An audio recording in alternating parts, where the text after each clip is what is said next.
انسان زندگی میں جب جدوجہد کرتا ہے، کوشش کرتا ہے، وہ بہت سارے دنیاوی اسباب اختیار کرتا ہے، جتنی عقل اللہ نے دی ہوتی ہے اس عقل کا بھی وہ استعمال کرتا ہے، کوشش کرتا ہے کہ کچھ اچیو کر سکے زندگی میں، کچھ مقاصد کا حصول اسے میسر آئے۔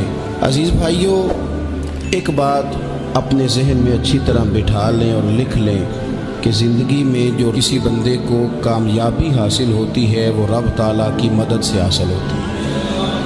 اگر رب تعالیٰ مددگار ہو تو پھر کوئی چیز بھی رستے میں رکاوٹ نہیں بنتی، اور اگر مالک کریم کو منظور نہ ہو تو انسان بہترین سیاستدان ہو، اچھا ایڈمنسٹریٹر ہو، اس کا ذہن بڑی وسعت رکھتا ہو، بڑی اچھی پلاننگ کرنا جانتا ہو، سارا کچھ ہو، بندہ ناکام ہو جاتا ہے۔ مسلمانوں کو جتنی کامیابیاں ملی ان کا پس منظر صرف اتنا تھا کہ اللہ تبارک و تعالیٰ نے اپنے بندوں کی مدد فرمائی، اور اب تعالیٰ نے قرآن مجید میں اس حقیقت کا بیان کیا، فرمایا بل اللہ مولاکم، فرمایا بلکہ اللہ تمہارا مولا ہے، وَهُوَ خَيْرُ النَّاصِرِينَ، اور وہ بہترین مددگار ہے۔ وہ جو رب تمہارا مولا ہے وہ بہترین مددگار ہے، اور اگر وہ مدد کرے تمہاری، سورہ آل عمران میں آگے جا کے ارشاد فرمایا اگر اللہ مدد کرے تو پھر تم پر کوئی غالب نہیں آ سکتا، اور اگر وہ تمہاری مدد چھوڑ دے تو پھر کوئی تمہاری مدد کر سکتا، کوئی مدد نہیں کر سکتا۔ بدر کی جنگ بھی اور فتح مکہ بھی رمضان المبارک میں ہوا ہے۔ میں دونوں پر غور کر رہا تھا تو ایک نیا مضمون میرے ذہن میں آنے لگا۔ بدر کی جو جنگ ہے اس میں بھی ایک عجیب انقلاب آیا ہے کہ 313 نے 1000 سے مقابلہ کیا، اور جن 1000 سے مقابلہ کیا وہ اسلحے سے لیس تھے، اور یہ جو 313 ہیں ان کے پاس 6 زرہیں، 8 تلواریں، چند گھوڑے، لیکن اللہ نے کامیابی دی تو خود رب نے بیان کیا کس طرح دی، فرمایا وَلَقَدْ نَصَرَكُمُ اللَّهُ بِبَدْرٍ وَأَنْتُمْ أَذِلَّةٌ۔ وہ کامیابی اس طرح ملی ہے کہ رب نے تمہاری مدد کی تھی، تم تو کمزور تھے، اللہ نے بدر میں تمہاری مدد کی، تم جیت گئے۔ وَلَقَدْ نَصَرَكُمُ اللَّهُ بِبَدْرٍ وَأَنْتُمْ أَذِلَّةٌ، اللہ نے بدر میں تمہاری مدد کی، تم تو کمزور تھے۔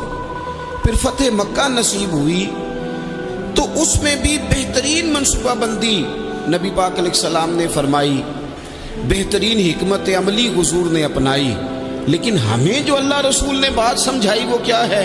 اذا جاء نصر اللہ والفتح، فرمایا جب اللہ کی مدد آئی اور فتح نصیب ہو گئی۔ یہ اللہ نے مدد فرمائی تمہاری، یہاں بھی فتح مکہ بھی اللہ کی مدد سے، جنگ بدر بھی اللہ کی مدد سے۔ وہ جو مدد ہے اللہ تعالیٰ کی، جب وہ ہم یہ کرتے ہیں کہ ہم اپنی ساری زندگی سیاست کی نظر کر دیں، ہماری سیاست صرف ملک میں نہیں ہوتی، ہماری سیاست خاندان میں بھی ہوتی ہے، ہم گھر کے اندر بھی سیاست کرتے ہیں، ہم کسی خاص طریقے سے لوگوں کو اپنے پیچھے چلانا چاہتے ہیں، ہم ایک خاص اسلوب اختیار کرتے ہیں کہ لوگ ہمارے پیچھے چلیں۔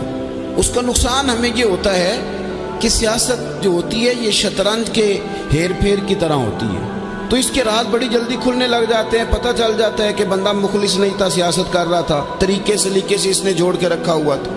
ہم ہر جگہ سیاست کے بل بوتے پر چیزوں کو لے کے چلنا چاہتے ہیں، سیاستیں ناکام ہو جاتی ہیں، سیانے لوگ فیل ہو جاتے ہیں، بچتا صرف وہی ہے جس کے پیچھے رب تعالیٰ کی مدد شامل حال ہوتی ہے۔ اپنی زندگی کے اندر ہم جو کچھ بھی کر رہے ہیں، جس شعبے سے بھی ہمارا تعلق ہے، آج ہم نے اس بات پہ غور کرنا ہے کہ پہلے تو یہ غور کر لیں کہ جو کام ہم کر رہے ہیں کیا وہ کام ایسا ہے کہ اس میں اللہ کی مدد ہمیں ملے گی؟ اگر آپ کوئی معاذ اللہ ناجائز کام کر رہے ہیں، فعل حرام کا ارتکاب کر رہے ہیں، تو اس میں تو مدد الہی آئے گی نہیں۔ پہلے تو یہ دیکھیں جو کر رہے ہیں وہ کام مدد الہی والا ہے، اور اگر اللہ تعالیٰ کی مدد والا وہ کام ہے پھر اس پر غور کریں کہ کیا ہم نے مالک سے مدد کا سوال کیا ہے، ہمیں مدد میسر آ رہی ہے۔ وہ میں نے بزرگوں سے ایک بات سنی تھی، وہ بڑی یاد رہ گئی۔ وہ فرمایا کرتے تھے قابلیت بھی بڑی چیز ہے لیکن قبولیت سب سے بڑی چیز ہے۔ قابل ہونا بھی بڑی بات ہے لیکن زیادہ بڑی بات یہ ہے کہ اس کی بارگاہ میں قبول بھی ہے کہ نہیں۔ اپنی زندگی میں اللہ کی مدد کی طرف بڑھیں،